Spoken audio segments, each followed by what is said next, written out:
Bueno, buenas tardes, muchas gracias a todos. Aquí me vas a presentar un poco. Sí, bueno, Iñaki Arteta, supongo que todos le conocen, director, fotógrafo, director de cine y autor de, pues ya, muchas películas dedicadas a lo que se ha venido a llamar en nuestro país de una manera eufemística el conflicto y que, en fin, estrenó una película hace 2 años ya, ¿no? Bajo el silencio, o más. Es del 18, perdóname. No, en el 20. 20. Ah, después bien. de la pandemia. Pues, sí. Después de la pandemia, en la que un joven estudiante de periodismo recorría plazas y calles de Euskadi y hablaba con diferentes personajes y de los que extraía testimonios muchas veces sorprendentes y muy sorprendentes desde la ingenuidad también del propio entrevistador, que es donde está, yo creo, la clave de esa película. Muchos de esos testimonios se han volcado ahora en un libro que además contiene testimonios inéditos que no están en la película de muchas personas que han tenido un papel, no diré destacado, pero sí fundamental, sobre todo si esos individuos los entendemos como parte de un colectivo, muy importante para entender lo que ocurrió en el País Vasco durante muchos años y lo que sigue ocurriendo de otra forma hasta nuestros días. Entonces, la primera pregunta que querría hacerle a Iñaki es ¿qué es lo que te motiva a volcar esos testimonios en un libro y añadir nuevos testimonios? Bueno, gracias, David. Bueno, gracias a la Fundación Ortega Marañón, porque en cuanto le dijimos que hace mes y medio que teníamos este libro, pues nos lo han puesto todo sobre ruedas y aquí estamos hoy. También tengo que agradecer a la Fundación Transición Española, que siempre está detrás de todos nuestros proyectos, a mi editora, bueno, también le tengo que agradecer que ha estado muy atenta a todo lo que hacía. Ha sido mi jefa, yo decía, mi jefa me ha escrito, mi jefa durante el tiempo que estuve escribiendo el libro, y ha sido un placer tener el interés de una editorial como Espasa para este libro y para el anterior, para la historia de un vasco también, y que haya sido posible que estén abiertos al público, ¿no? Y gracias a todos ustedes, o sea, a vosotros, porque sois mis amigos madrileños. Faltan varios miles más, pero tenían otras cosas que hacer hoy, ¿eh? Pero bueno, estoy encantado de estar aquí. Y bueno, y estoy encantado de que David haya podido acompañarme. Lo que me lleva a entrevistar a esta gente es precisamente lo que he hecho anteriormente en mis películas, ¿no? Acercarme al mundo de las víctimas, ¿no?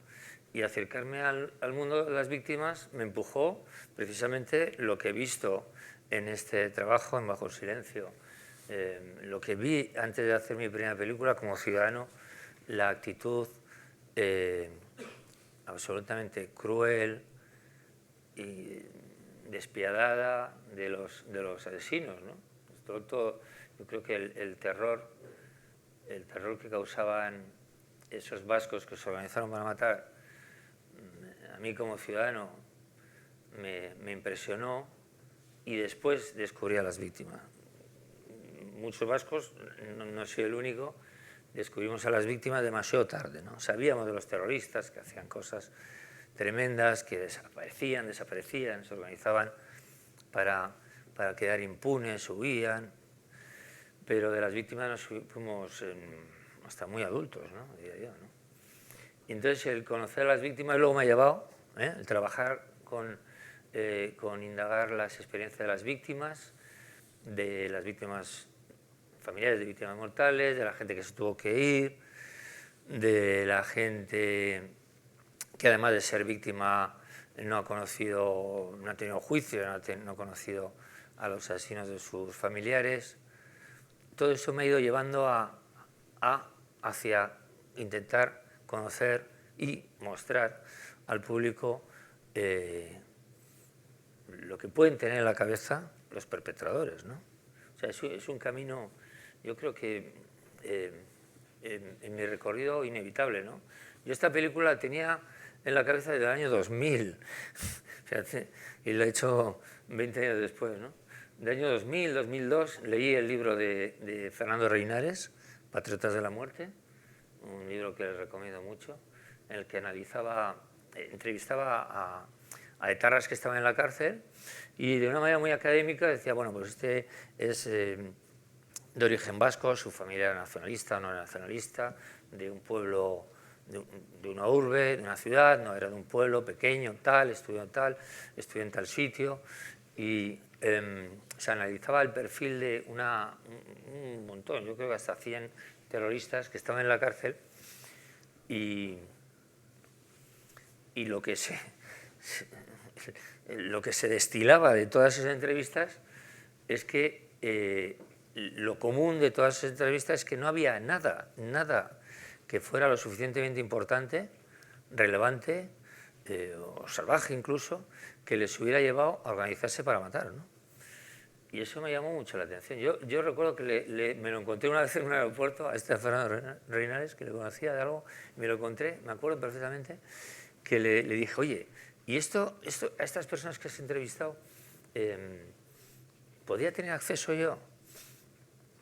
Y me dijo, olvídate, porque les he hecho una entrevista, ya nadie quiere hablar conmigo, después de haber hecho el libro, la gente que me dirigió a estas personas ya no quieren saber nada de mí después de haber hecho el libro.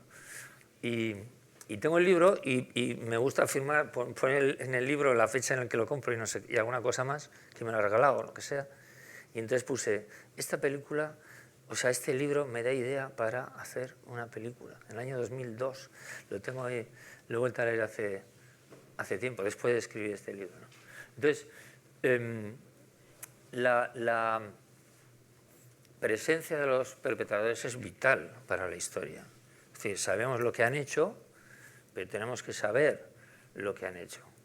Porque lo han hecho, qué tenían en la cabeza cuando lo hicieron, qué tienen en la cabeza años después de haber hecho lo que hicieron, y porque hay que señalarles, hay que saber bien quiénes son, quién han sido, para decir estos que queden en la historia, estos que hicieron esto por estas razones, ¿no?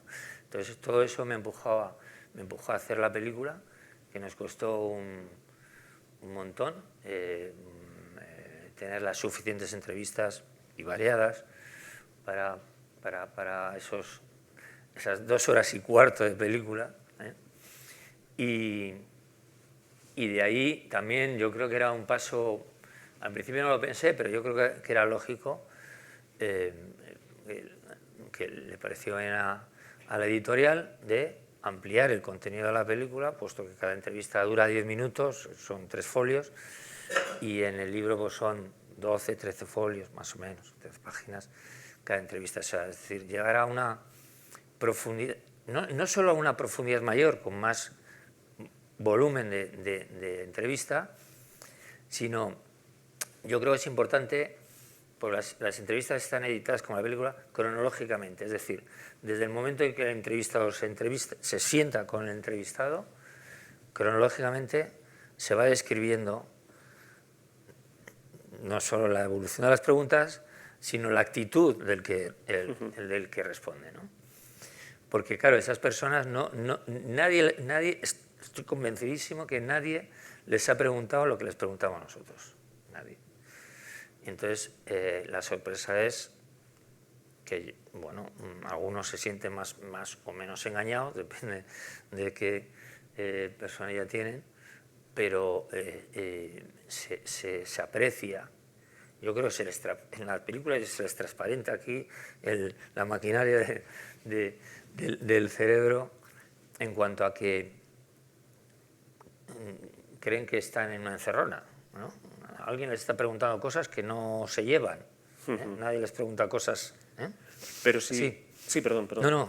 Lo te iba a preguntar precisamente sobre esa reticencia a hablar que han tenido, digamos, los perpetradores en sentido amplio, ¿no? Que es un poco lo que quiere saber este libro. Es, bueno, ¿cuál es la versión de los perpetradores? Y no solamente estamos hablando de asesinos, ¿no? Sino de personas que, por convicción, por cobardía, por lo que sea, tuvieron una actitud que favoreció el terror.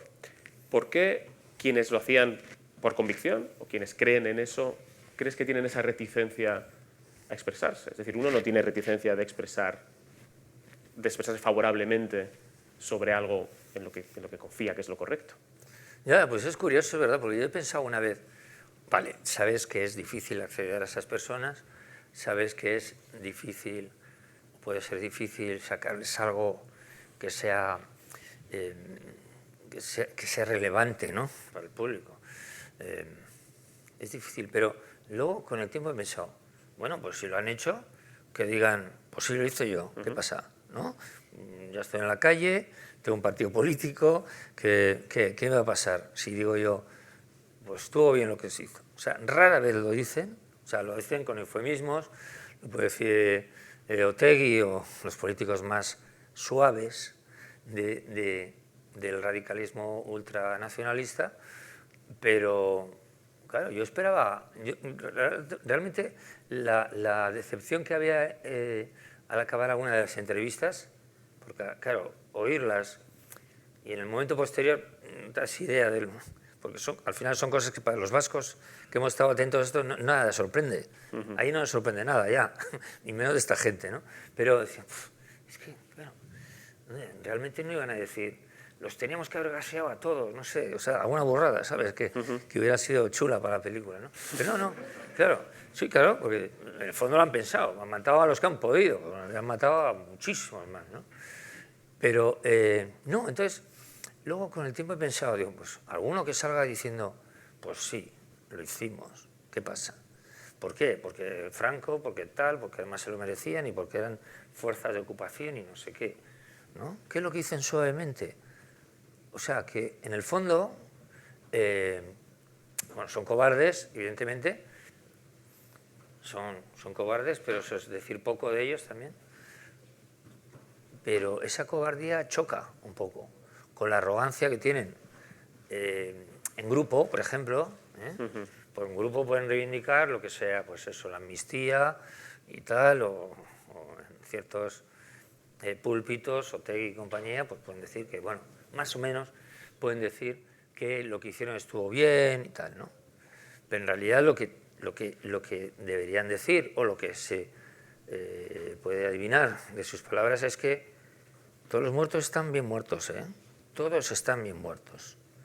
No hicimos más porque no pudimos, claro, la policía tal, encima nos torturaba, y está bien, y la historia, a la historia tenemos que pasar como alguien que ha hecho lo que tenía que hacer en un momento.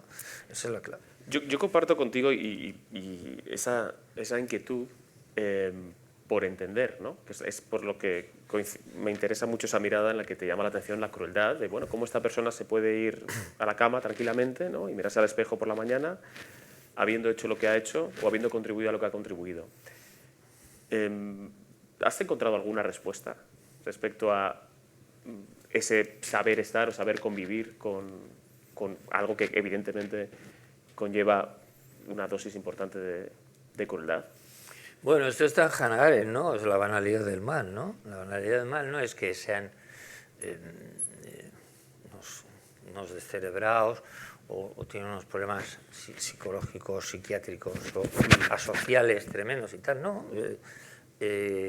A nada que se vea, a través de este libro que digo, pero a través de que se vea la historia de cómo empezó ETA, ETA no salió de unas favelas, de unos grupos sociales grandes del País Vasco, donde se vivía mal, se torturaba a montones de gente, había gente con los padres asesinados o desaparecidos y tal.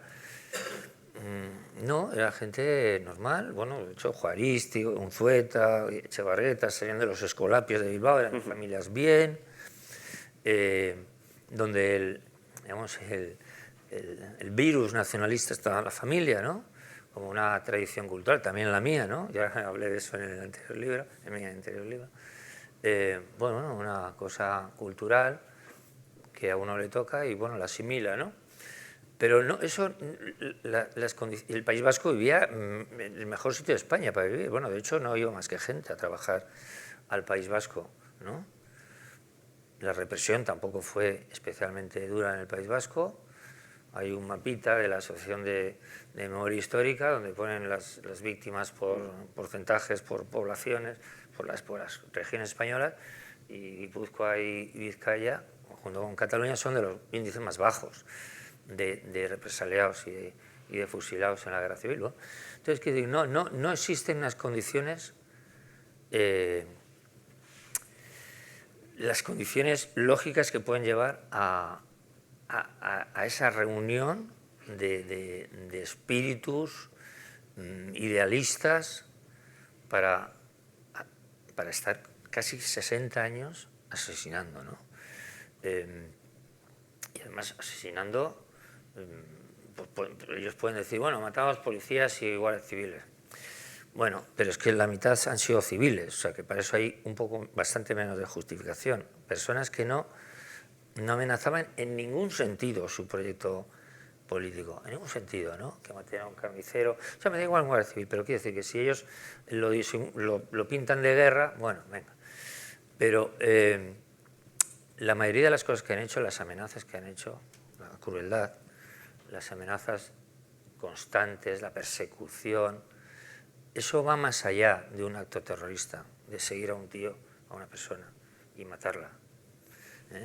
Dormirán bien, mal, la vanidad del mal, es decir, bueno, pues es un trabajo para ellos y esa no es una persona, ¿no? Eso está visto en la historia, en la época nazi. No es una persona, es alguien que hay que eliminar. Pero la persecución constante, hacer la vida imposible, ya no a una persona que pueden considerar el objetivo, sino toda su familia, eso va más allá de lo que ellos pueden justificar. Y ahí prácticamente no llegan nunca, ¿sabes? Alguno de estos entrevistados se le preguntó, bueno, pero en ese atentado que usted estuvo, murió un niño. Dice, bueno, un niño, bueno, bueno, son cosas que pasan. Bien, nadie quiere matar a un niño, decían.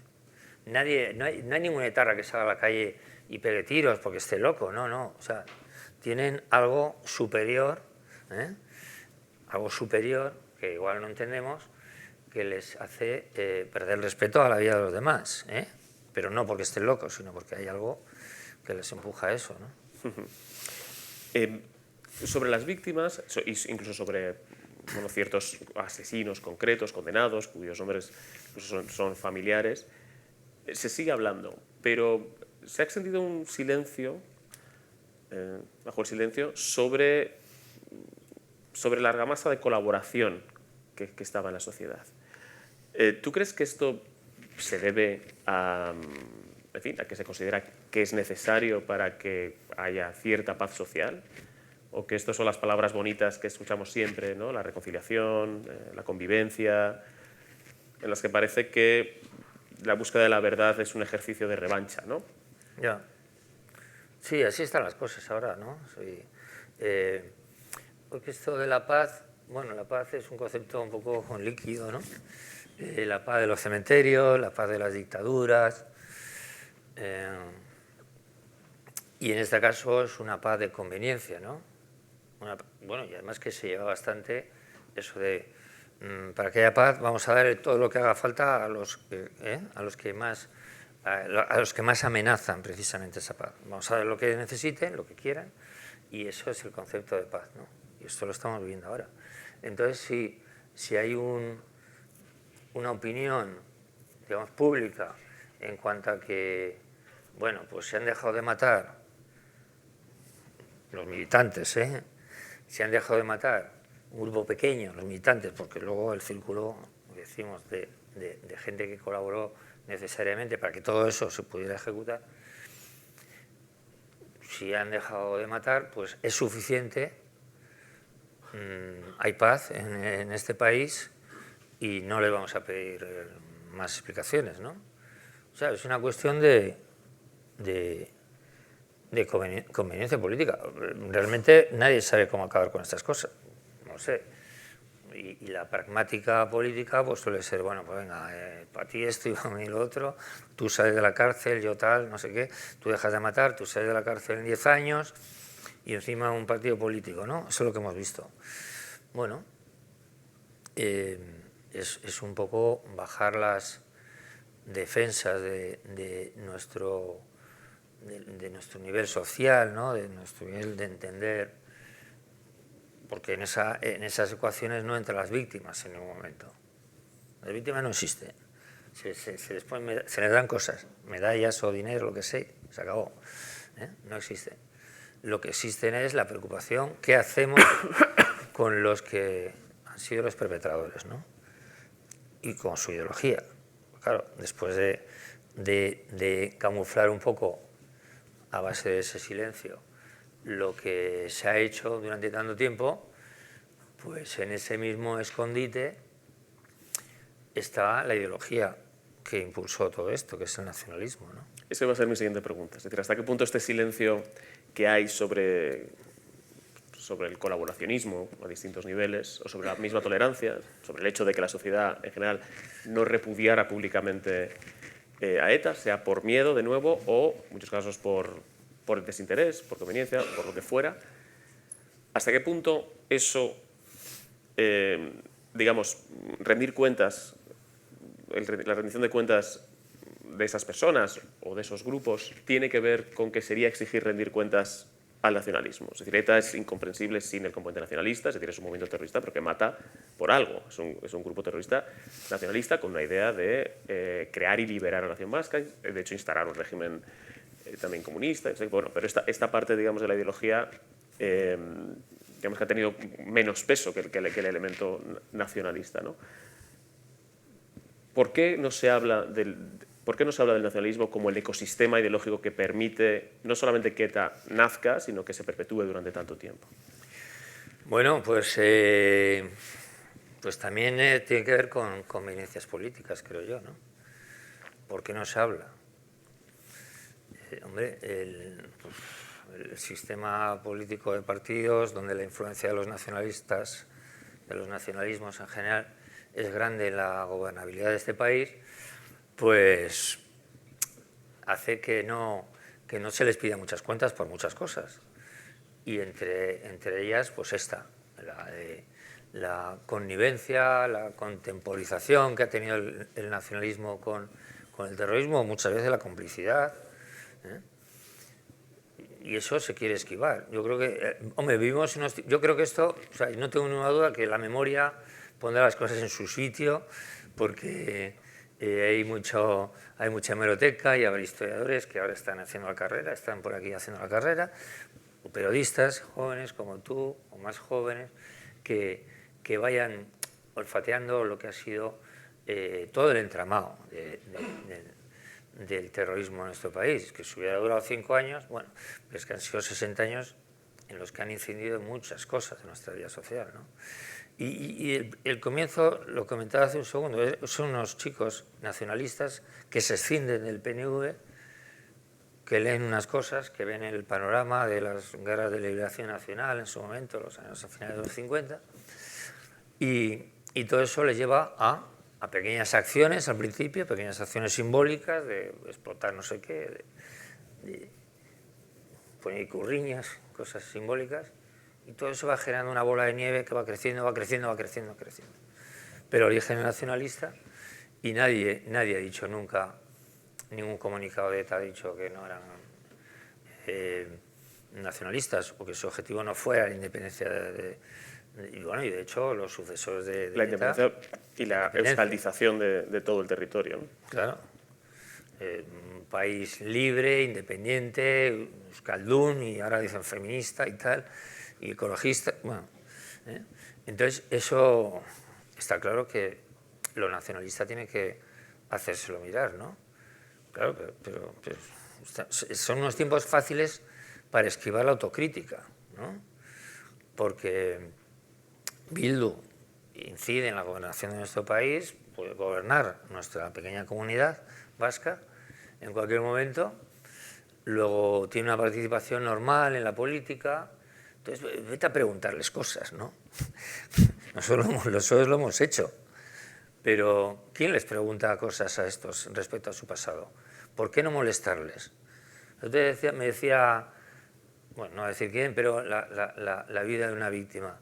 Oye, y que en un pueblo de Guipúzcoa alguien, uno de Bildu o tal, o una setarra conocida en el pueblo, que vaya a la panadería y el panadero le diga, no tengo pan.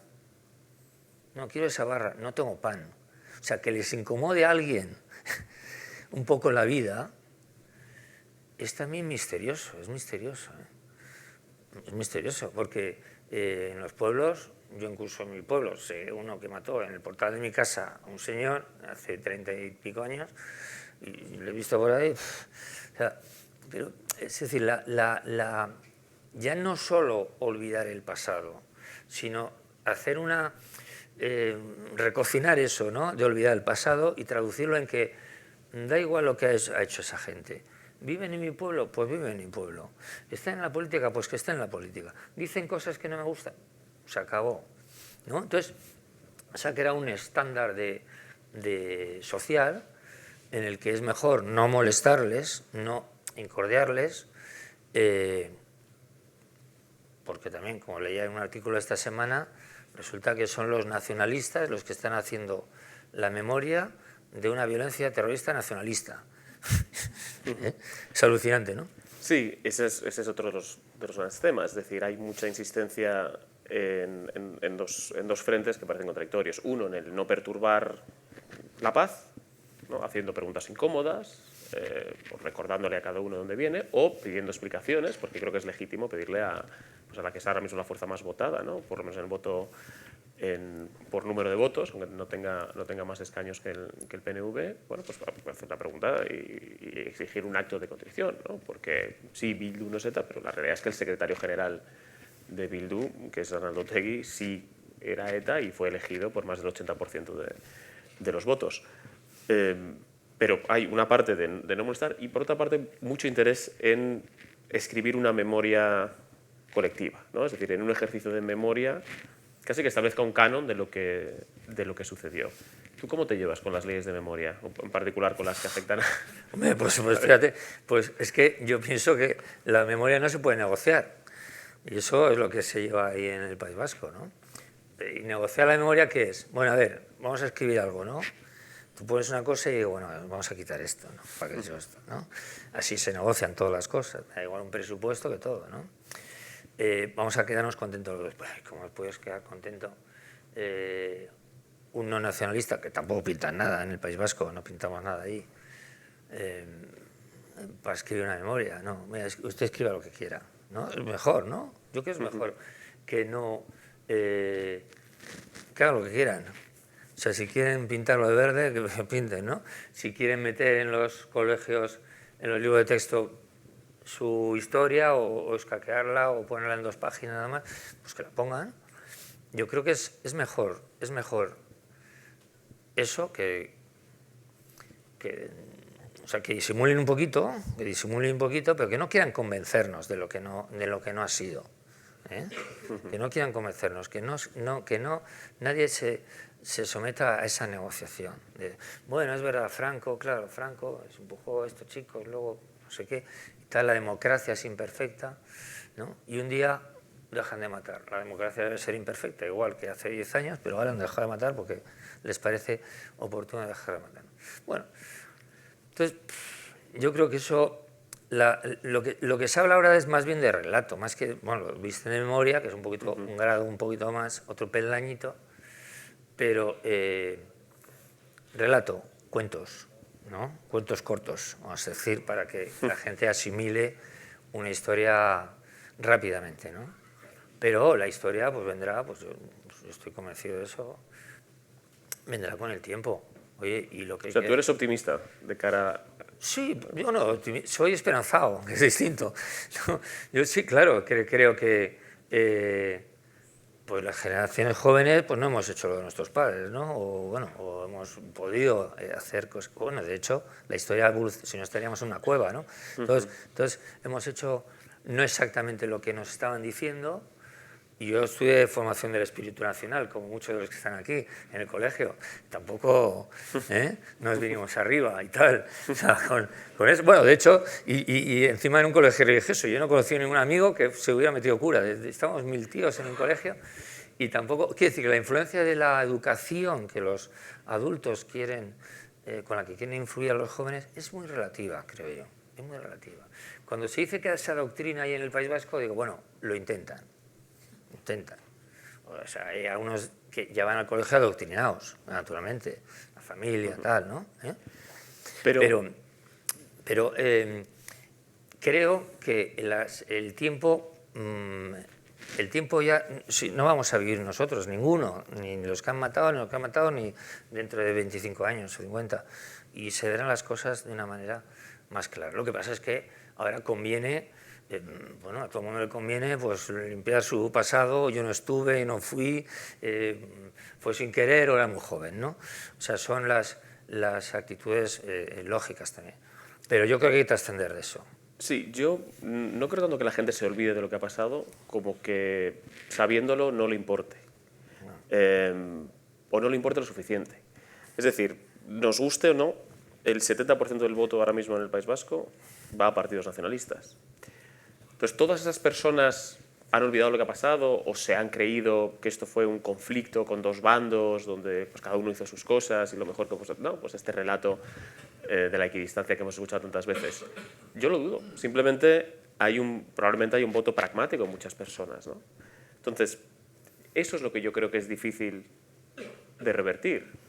No que la gente esté adoctrinada, también es que somos seres sociales y no hay demasiados incentivos sociales para defender estas posturas, ¿no? Que ya está en otra fase. Claro. Ese es mi motivo de desesperanza. No sé qué opinas. Sí, hombre, claro, el País Vasco está muerto en muchos sentidos, en el económico, en el social, en el demográfico, todo va a cuesta abajo. Gracias al concierto, pues... En el gastronómico, por mucho que se crea. Incluso.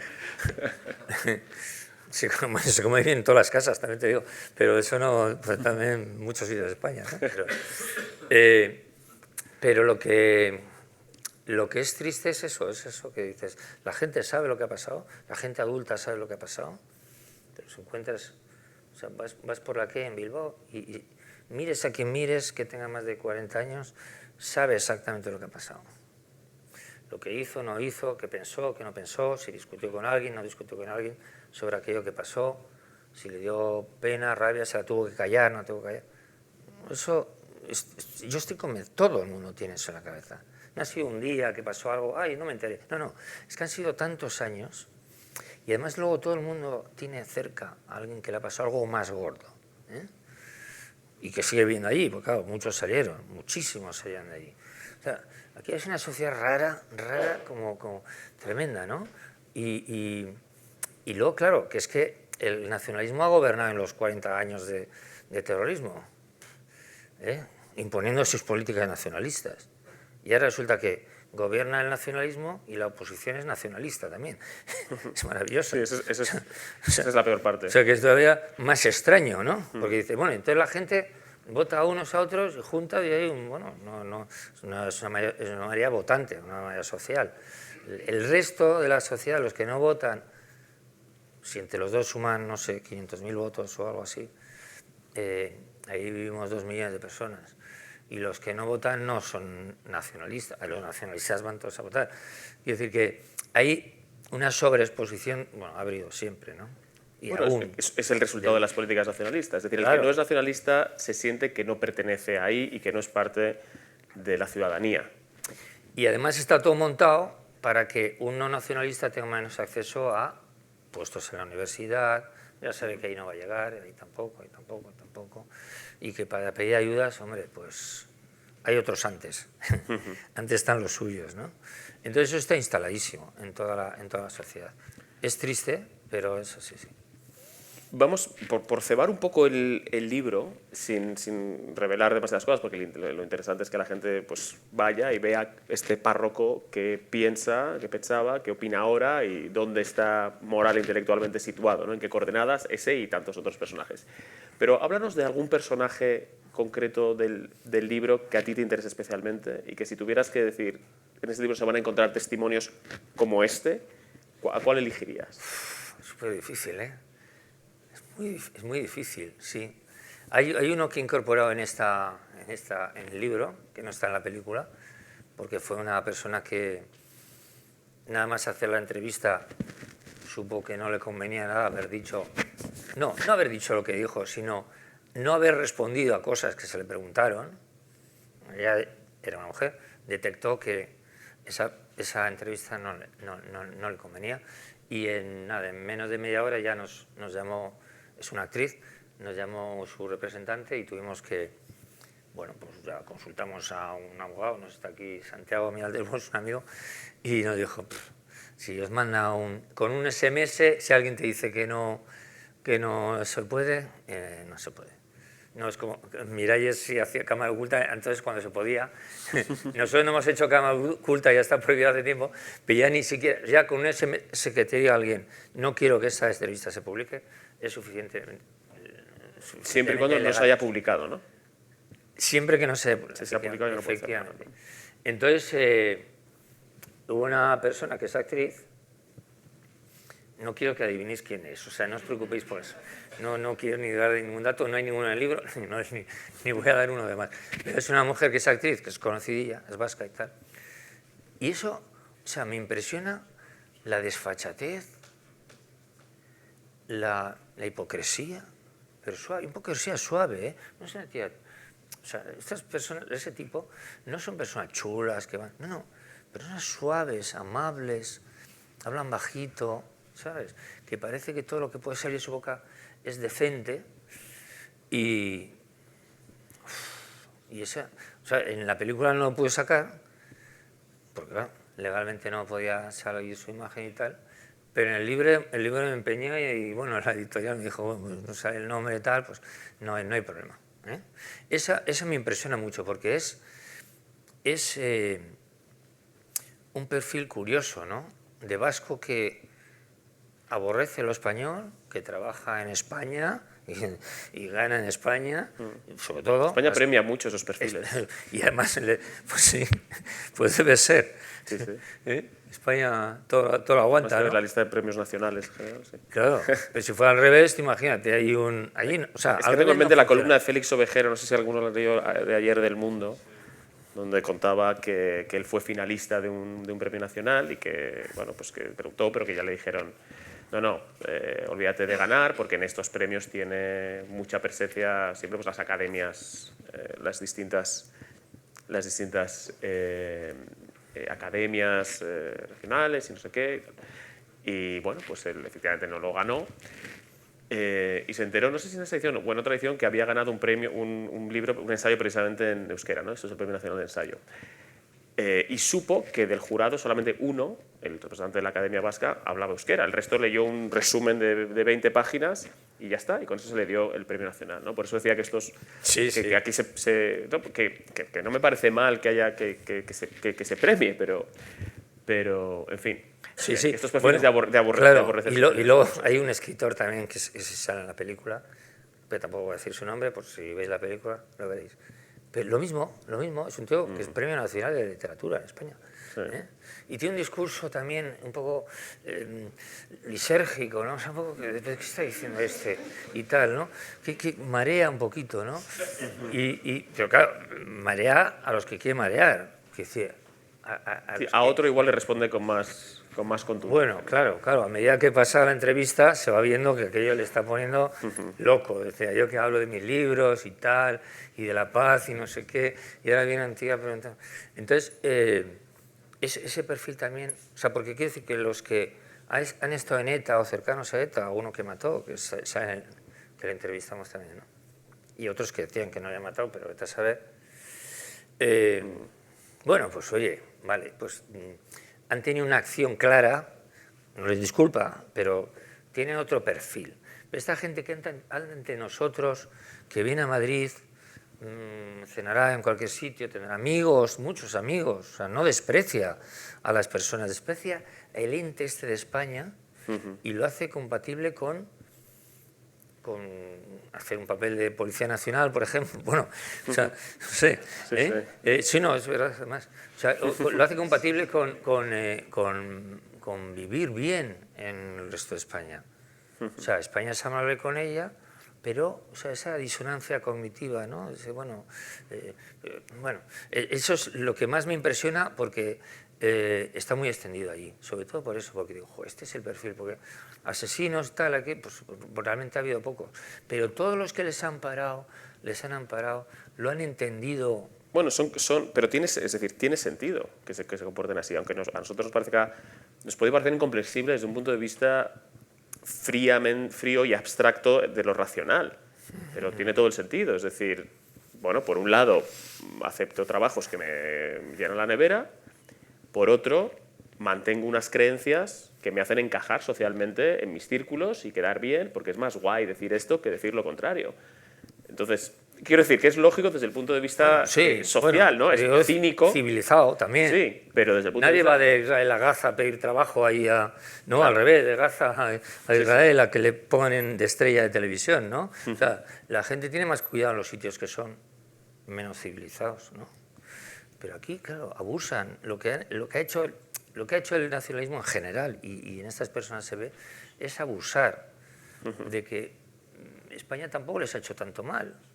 Pues entonces, ¿cómo viviríamos si nos hubieran hecho mal? ¿No? Nos dejan aquello como un solar del Carrefour el domingo, ¿no? Nos meten unos cazas... Del domingo, ¿no? en el País Vasco, que aquí abren los Carrefour el domingo. Ahí no, porque los sindicatos también... Entonces, joder, se ha abusado mucho de eso. Se ha abusado mucho de la condescendencia de, vamos a decir, lo español, pero quiero decir, de lo que ha sido la sociedad española en general, pero también sus gobernantes, ¿no?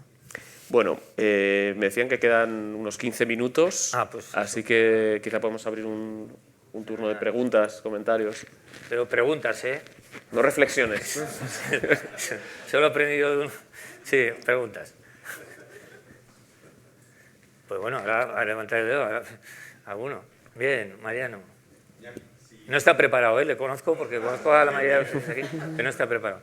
Si no crees, Iñaki, que a pesar de las apariencias de ser comunistas, ecologistas, etc., los nacionalistas vascos y los etarras no son profundamente carlistas.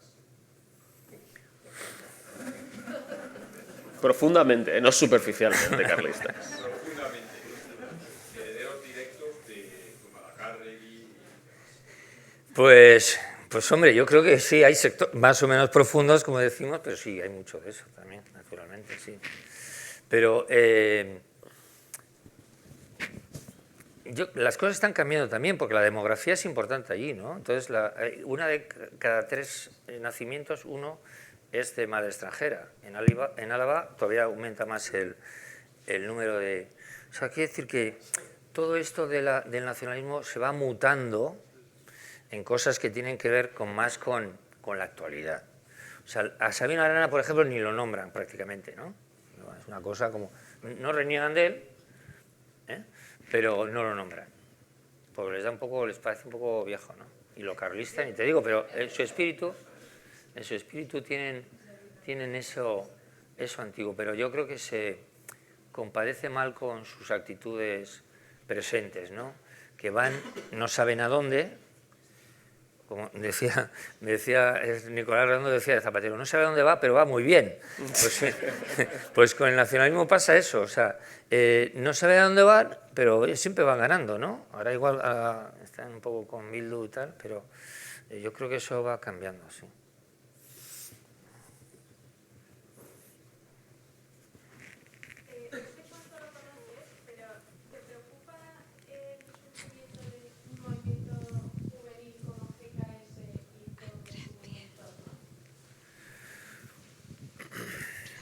Ya. Hola, no sé si se me ha oído. Preguntaba si te preocupa, tampoco sé cuánto, o sea, cómo de familiarizado estás con el tema, el nacimiento de un movimiento juvenil como puede ser GKS y todo su entorno. Bueno, GKS es el extremo de los ultranacionalistas de Bildu. O sea, Bildu ahora ya, pues eso, pues también hace una mutación a ponerse chaquetitas y a aparentar, como nadie les recuerda lo que han hecho, pues pueden mutarse en personas, digamos, dignas o normalizadas en el político. Entonces ha salido un grupo que es GKS, ¿no? Que son, pues, le llaman blandos. A Otegi esto le dice, son los vendidos, tal y cual. Bueno, pues a mí me preocupa más la tibieza en general. A mí, pues, no sé, quiero decir que mientras no atenten contra nadie, o sea, pues si son más radicales, pues que sean.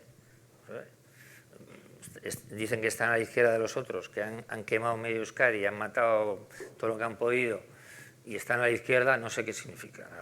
No creo que sea un grupo violento. Y luego pues son cosas de esos entornos ideológicos. Pues unos más radicales, otros menos, otros más dialogantes, más pragmáticos. Yo le doy la importancia que eso, como poca, quiero decir, que exista, me parece pues, que tiene que existir cosas de esas, pero sin más. Miedo no me da. Miedo me da la pasividad, pero ya contra eso no podemos combatir de ninguna manera, ¿no? La pasividad frente a pues, todo lo que ha pasado y todo lo que está pasando respecto a lo que ha pasado, ¿no? Iñaki, precisamente sobre la pasividad, ¿quién no mantiene esa pasividad frente al nacionalismo? ¿Que hay alguna institución, algún organismo, obviamente no de las administraciones públicas? ¿Hay alguien que mantenga una postura, aunque sea levemente combativa, salvo excepciones como la tuya, que algunas conocemos? La respuesta es muy rápida, no. No hay nada, es verdad, ¿eh? No hay nada. No hay nada. Había un pequeño grupo, o hay, bueno, no sé, Claudia lo conoce también, y Íñigo, que está por ahí.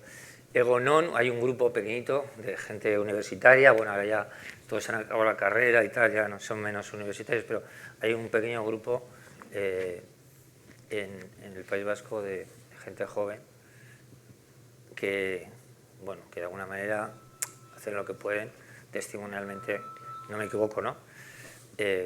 Por contradecir un poco todo ese estado de cosas, ¿no?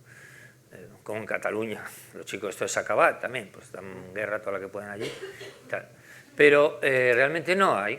Yo estuve en todos los grupos cívicos en su momento, en Forermo, en Bastalla, en la Fundación para la Libertad, hasta el 2000, pues, hasta el cese de la violencia, 2011, 2010, 2012, por ahí. Ya la gente se disolvió. Todos eran mayores que yo, entonces, pues ahora ya están en su sofá, su casa y tal, y no hay regeneración de eso, no hay. Hay profesores que escriben en prensa, y que efectivamente hay personas críticas con el presente que analizan muy bien esto del silencio, de la incidencia de lo nacionalista en lo cultural y todo esto, sí hay, pero son agentes... ¿Cómo se dice? Bueno, pues lobos solitarios. Lobos solitarios. Pues yo también, ¿no? O sea, yo tengo mi público aquí en Bilbao estuvimos el doble igual, ¿eh? En Bilbao Pero Bilbao siempre tiene que ganar. No, estuvimos, lo contó la novia de mi hijo, 122. Yo veía gente y digo, ¿cuánta gente habrá ido? Y no os preocupes, 122. Y estuvo muy bien. Quiere decir que hay gente que piensa como nosotros, con los que podemos ser críticos, o podemos estar en este lado de, bueno, buscar la manera de hacer entender lo que ha pasado y lo que ha significado sobre todo, ¿no? Pero no hay grupos que... Bueno, hubo en esta película precisamente, Bajo Silencio, había un chico de la Universidad de Álava que se juntó con otros 5 para hacer un grupo constitucional en la Universidad de Historia, de Letras de Vitoria. Hicieron una reunión, a la salida le pegaron una paliza entre 8, le rompieron el tabique nasal y dijeron, bueno, ya lo dejamos. Y lo dejaron, ¿eh? Lo dejaron. Es decir, pues es un país extraño, sí. Un momento, que me toca a mí. Es que veo mucho Conchita, brazo es que levantado la y última... estoy al final. Levántate. Soy Gracias. Conchita. Gracias. Yo creo que has sido muy bueno cuando has dicho que la sociedad vasca lo que hace es tolerar eso. Yo creo que hay algo más. Cuando toda Europa erradica los grupos terroristas, Alemania, Italia, permanecen Irlanda y España. Y por una razón, esa es mi opinión, porque les apoya la sociedad. Les han escondido. Los irlandeses, con tal de que mataran protestantes, pro-británicos, ¿qué más les daba? Y aquí lo mismo. Entonces, a lo mejor ya no tienen miedo, pero ETA yo creo que vivió tanto tiempo porque se le apoyó socialmente. ¿Estás de acuerdo? Claro, completamente, sí. Efectivamente, así es. Es un poco, el propósito es acercarnos a ese ese círculo que está alrededor de los terroristas, que en esta película, en el libro, se ve los terroristas, luego otros que están más cerca, luego la iglesia, luego un periodista, luego un actor, activista, no sé qué. O sea, esos grupos son los, efectivamente los que han hecho posible que durara tanto el terrorismo, es evidente. No hay ningún grupo, no ha habido ningún grupo terrorista en el mundo occidental que haya durado 50 años, como ha sido el terrorismo de ETA. El doble, que ha durado el doble que el IRA, incluso. O sea, eso sin un apoyo popular, y claro, el apoyo popular sigue, bueno, hay defunciones en el País Vasco, he dicho que hay nacimientos de extranjeros, pero ahí, por suerte la gente, bueno, por suerte, lógicamente la gente va muriendo, y eso se transformará en otras cosas, no sabemos si en más nacionalismo, en menos nacionalismo, eso no lo podemos saber, pero de hecho, todos estos 50 años ha habido un colchón enorme para todo esto, ¿no?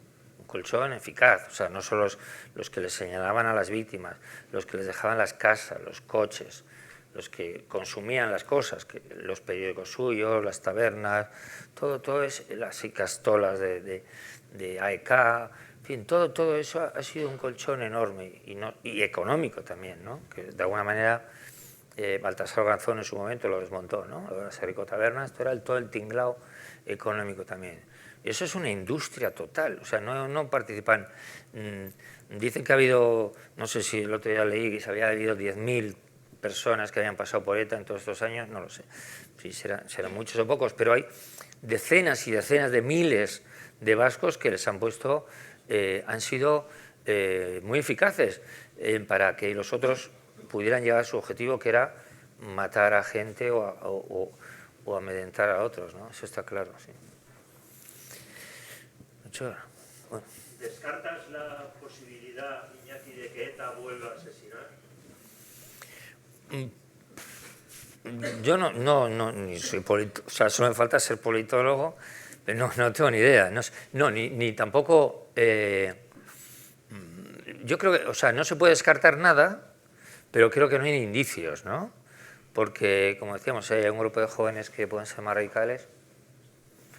Yo creo que ahora no se lleva, ahora se lleva, yo creo que Pero tampoco hay incentivos, ¿no? Si las cosas van las cosas van bien, además. O sea, efectivamente, ahora pues, nada salen los últimos presos de la cárcel. Ya, ¿qué queda? Pues nada, pues ya pues seguir el juego político pues hasta donde lleguen. Si entra la derecha a gobernar, pues una puñeta para, bueno, pondrá más obstáculos, ¿no? Bueno, ¿qué digo yo? Digo yo, más obstáculos al nacionalismo en general, ¿no? Pues hay que verlo también. Y luego las cosas corren, como digo, yo creo que el cambio generacional, claro, es que son muchos años, el cambio generacional, pues vete a saber a dónde nos lleva, ¿no? Y yo creo que no a la violencia, no creo que a la violencia, no. Yo creo no, porque los jóvenes también son muy cómodos. Hostia, dejar la tablet y el teléfono para meterse en un monte, o sea, es una cuestión ya casi pragmática, ¿eh? Los chavales, ya puede venir Rusia y ponerse aquí rodear los Pirineos, que aquí no se levanta nadie a coger un arma. O sea, quiero decir que los tiempos han cambiado para estas cosas de ponerse agresivo a ese nivel, creo yo.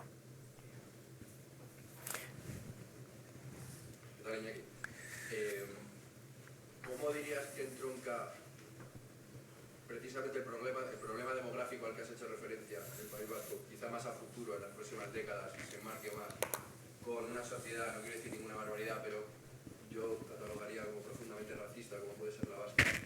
Racista en el sentido estricto de la palabra, ¿no? ¿Y crees que eso puede generar derivas un poco al hilo de lo que ha dicho aquí la compañera y lo que acaba de comentar? Quizá no un resurgimiento de ETA, pero sí un recrudecimiento de ciertos discursos de odio dentro de la propia sociedad vasca contra incluso inmigrantes que no tienen ni por qué ser del resto de España. Pues fíjate, yo pienso que todo lo contrario, ¿eh? Ahora que te estaba oyendo yo, pienso, o sea, mi opinión es todo lo contrario. El nacionalismo se puede diluir, porque claro, los jóvenes sudamericanos que nacen allí, en su mayoría, hay gente también de Marruecos, pero sobre todo sudamericanos, o del este, sobre el nacionalismo también. Hombre, a ver, todo el mundo sabe en esas sociedades que son muy un poco constreñidas en cuanto a una ideología, enseguida la gente que llega a estos sitios enseguida sabe lo que hay que decir, lo que no hay que decir, o qué tienes que aparentar. Euskadi, lo decía Aurelio Arteta, el filósofo, ha sido la sociedad del disimulo. Es decir, hay que aparentar que sabes euskera, hay que aparentar que no te caen mal los nacionalistas y hay que disimular todo. Y yo creo que eso se sigue haciendo así. Pero en realidad eso está en el género humano. En tener una sociedad que es cerradita, que es menos también te digo, es cerrada en muchos aspectos como la vasca, pues bueno, la gente ya sabe que pues, tendrá que los hijos a mandarles al colegio para que aprendan euskera, luego no lo hablarán nunca, pero que aprendan euskera, que tal, que se integren de alguna manera. Pero también eso se diluye, o sea, llevamos desde el año 80 hasta el año 2020, hay unas estadísticas del clúster sociológico lingüístico del País Vasco que analiza con unas muestras enormes, hace unas encuestas del crecimiento del uso del euskera en el País Vasco. Y los que aprenden, bueno, cada vez aprende más gente porque es obligatorio en el colegio y tal, pero ¿quiénes usan, cuántos usan el euskera para comunicarse? Bueno, la media de las 3 provincias vascas es un 10%. En las capitales, en Bilbao, 500.000 habitantes, la capital más grande del País Vasco, es un 2,5%, o sea, un 2,5% en el año 22, es el último informe, un 2,5% utilizan el idioma vasco, euskera, para comunicarse. Hay un 5% de personas que hablan otros idiomas. Es decir, desde el año 80, metiendo unas cantidades ingentes de dinero en el sistema educativo, liberando profesores a los cuales les pagan para que aprendan euskera, le pagan su nómina y encima ponen a otro en su puesto. O sea, eso se ha estado haciendo continuamente, porque la gente no sabe euskera, tienes que aprender para poder enseñar. Bueno, y luego enseñan lo que enseñan, porque uno que no es nativo, ¿cómo va a enseñar a un niño peruano euskera? Pues bueno, tiene que ser la cosa, es un disléxico, ¿no? Entonces, quiero decir que todo el dinero que han intentado emplear en modificar el hábito de la gente en hablar en el idioma que ellos quieren que hablemos, no sirve para nada. Entonces, quiero decir que hay cosas que yo creo que se sobredimensionan, ¿no? Es decir, el poder de la propaganda, pues bueno, tiene sus límites también. El poder del dinero para hacer cambiar ciertas cosas, pues tiene su límite también. Entonces, y la gente cuando puede elegir con cierta libertad, elige hablar el idioma que él quiere, ¿no? Y elige posturas que igual no son...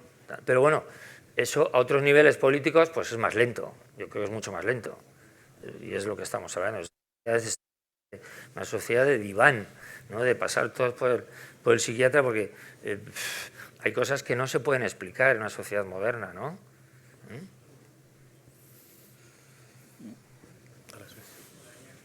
Hola. Antes has dicho que tú tienes esperanza, las nuevas generaciones en el futuro esto se conozca. No sé si con el relato que quisiéramos mucho, yo creo que es el que es. O sea, yo nací a mediados de los 70 y tengo una hija de 10 años. Entonces, veo su edad, que es en la que yo veía en televisión los atentados de ETA y demás. Además, tengo grabado, yo soy de Móstoles, un pueblo del sur del Mali, en el que iban a hacer un hipercore a finales de los 80. Entonces me quedó muy grabado lo del atentado de Barcelona y yo le decía a mi padre, joder, es que si lo hacen aquí nos pueden hacer lo mismo. Entonces, bueno, por resumir, entonces yo le cuento cosas a mi hija en mi entorno, incluso en mi propia entorno. Bueno, ¿y para qué le cuentas esas cosas de penas? O sea, yo soy un privilegiado, que decir, no soy víctima, ni siquiera tengo a nadie en mi entorno que lo haya sido, pero bueno, siempre y en casa eso sí que es verdad que mi padre jamás apagaba la televisión y ahora, que antes se podían ver imágenes que ahora serían impensables. Entonces, ¿hasta qué punto tú crees que las nuevas generaciones puedan saber lo que ha sucedido aquí? Bueno, pues por varias... O sea, ¿cómo hemos aprendido? Pensemos, ¿cómo hemos aprendido nosotros del pasado? Pues porque nos obligaban, ¿no? La historia o la guerra civil. Bueno, yo cuando estudié en la época, últimos años de Franco, pues no, la guerra civil, pues no, yo creo que no la estudiamos. Pero las cosas se aprenden, por una parte, por obligación, ¿no? Hasta cierta edad uno estudia lo que le ponen los libros. Bien, pero ¿quién pone las cosas en los libros? Bueno, ese es el problema, ¿no? Si los pone un gobierno ideologizado y tal, que pretende que no se sepan ciertas cosas, o resumirlas tanto que no las entienda nadie, bueno, eso es un problema, ¿no? Pero luego está el ambiente también. El ambiente ahora tampoco es favorable, es cierto. En fin, los chavales que ni leen el periódico ni nada y pues están viendo a Bildu ahí en una tribuna hablando y dicen cosas que tampoco nadie les contraría y tal. Bueno, pues eso tampoco parece que juega a favor. Pero yo creo que todos los jóvenes ahora no son tontos, no son más tontos que nosotros cuando teníamos esa edad. O éramos tontos también, con esas edades, nos daba igual todo. Yo tampoco sabía nada de la guerra civil con 17, 18, ni me importaba ni nada, ¿no? Pero pues los jóvenes se hacen adultos, ¿no? O se van haciendo adultos y van pensando otras cosas y van viendo O sea, quiero decir que ni Alemania, fíjate, en 40 años cómo cambió de la guerra de los años 40 a los 70, por ejemplo, fíjate, ¿no? Y España, los años del franquismo y tal, pues bueno, pues cómo cambió la transición, cómo somos ahora, ¿no? De los años 80 a los años 50, por ejemplo, pues cambian mucho los países, ¿no? En todos los sentidos, ¿no? Y eso es porque los ciudadanos van tomando pequeños giros, yo creo que son pequeños giros que van conduciendo a ciertas cosas. Pueden ser malas, pueden ser buenas, también es cierto. Pueden ser malas, pueden ser buenas. Pero bueno, yo pienso en que en ese sentido sí que soy optimista. Esperanzado, vamos a decir. Es verdad, pueden ser buenas, pueden ser malos esos giros que toma la sociedad, ¿verdad?